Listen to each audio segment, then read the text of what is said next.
It was a quiet morning at Whisker Academy, but not for Sobe and his best friend Max. The two mischievous kittens had a plan. Instead of attending their lessons on proper purring etiquette, they decided to skip school and head to the big city mall. "Max, are you sure this is a good idea?" Sobe asked, his yellow fur glinting in the sunlight as they snuck out the academy gates. "Absolutely," replied Max, a gray kitten with a mischievous gleam in his eye. "Think of the food courts, the toy stores, and all the shiny things." The duo darted through back alleys and hopped onto a delivery truck headed to the city. They hid among crates of canned tuna, giggling at their cleverness.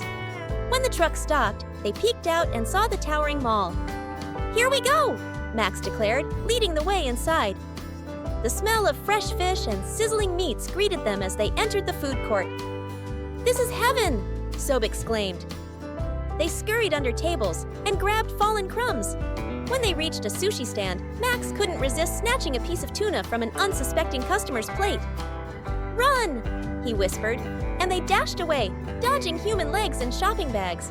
Sobe laughed so hard he nearly tripped over his own paws. Next, the kitten stumbled upon a toy store filled with colorful gadgets. A mechanical mouse caught their attention, its tail wiggling invitingly.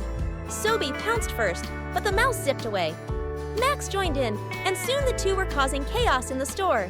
Toys toppled off shelves, and the store clerk, confused by the commotion, searched in vain for the culprits. "Best day ever," Max declared, holding a plush ball in his teeth as they slipped out unnoticed. The kittens found themselves staring at an escalator. "What is this magical moving staircase?" Sobe asked, his green eyes wide with curiosity. Max stepped on first, wobbling as the steps moved. Sobe hesitated, but eventually joined him. "This is amazing!" they cheered, riding up and down multiple times until a security guard spotted them. Drawn by sparkling lights, the kittens wandered into a jewelry store. Sobe's eyes lit up as he saw glittering necklaces and rings. "Do you think we could get something for our moms?" he asked. Max snickered. "I don't think this is how gifts work." Before they could admire the jewels further, the store alarm blared. The kittens dashed out, realizing their tails had accidentally knocked over a display. Their final stop was a pet store. "Look, Sobe, it's us!" Max said, pointing at kittens in a glass enclosure. The shopkeeper, mistaking them for strays, tried to capture them.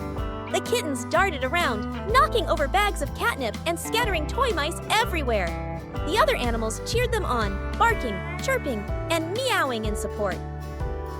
Finally, Sobe and Max escaped through a back door, laughing as they emerged into the open air. As the sun began to set, the kittens realized they were far from home. "Do you think anyone noticed we're gone?" Sobe asked, a hint of guilt in his voice. "Probably," Max admitted. "But it was worth it, right?" Suddenly, a kind mall janitor found them huddled near a fountain. "What are you two little troublemakers doing here?" he asked gently. Recognizing their school tags, he called Whisker Academy. Back at the academy, the kittens faced their teacher, Miss Whiskers, who looked both relieved and stern. "Skipping school is unacceptable," she scolded. "We're sorry," Sobe said, "but we did learn a lot today. About the mall." Miss Whiskers couldn't help but chuckle.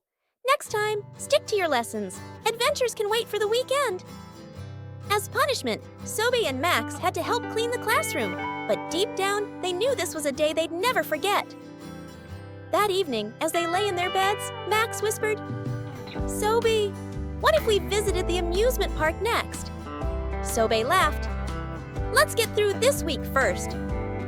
The story ends with the mischievous duo dreaming of their next escapade, proving that sometimes the best lessons are learned outside the classroom.